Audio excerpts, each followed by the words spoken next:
Welcome back to the 365-day Bible Challenge. Day 71, Deuteronomy chapter 18.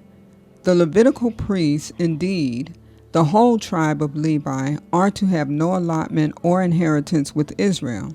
They shall live on the food of offerings presented to the Lord, for that is their inheritance. They shall have no inheritance among their fellow Israelites. The Lord is their inheritance, as he promised them. This is the share due the priest from the people who sacrifice a bull or a sheep, the shoulder, the internal organs, and the meat from the head. You are to give them the first fruits of your grain, new wine and olive oil, and the first wool from the shearing of your sheep.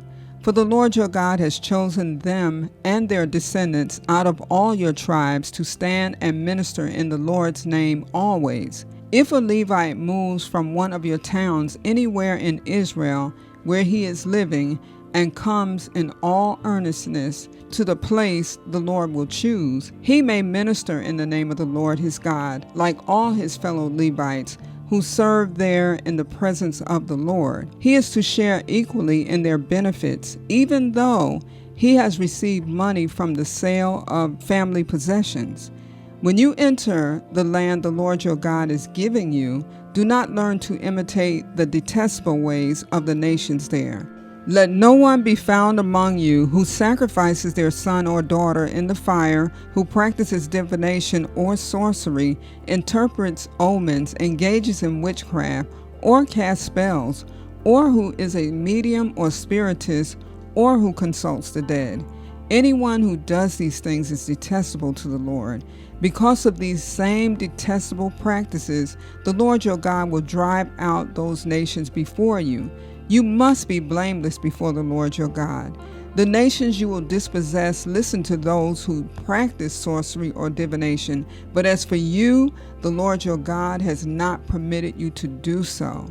The Lord your God will raise up for you a prophet like me from among you, from your fellow Israelites. You must listen to him. For this is what you asked of the Lord your God at Horeb on the day of the assembly, when you said, "Let us not hear the voice of the Lord our God, nor see this great fire any more, or we will die."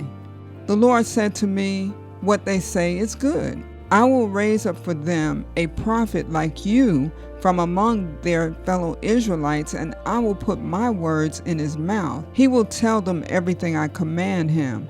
I myself will call to account anyone who does not listen to my words, that the prophet speaks in my name. But a prophet who presumes to speak in my name anything I have not commanded, or a prophet who speaks in the name of other gods, is to be put to death. You may say to yourselves, how can we know when a message has not been spoken by the Lord? If what a prophet proclaims in the name of the Lord does not take place or come true, that is a message the Lord has not spoken. That prophet has spoken presumptuously, so do not be alarmed.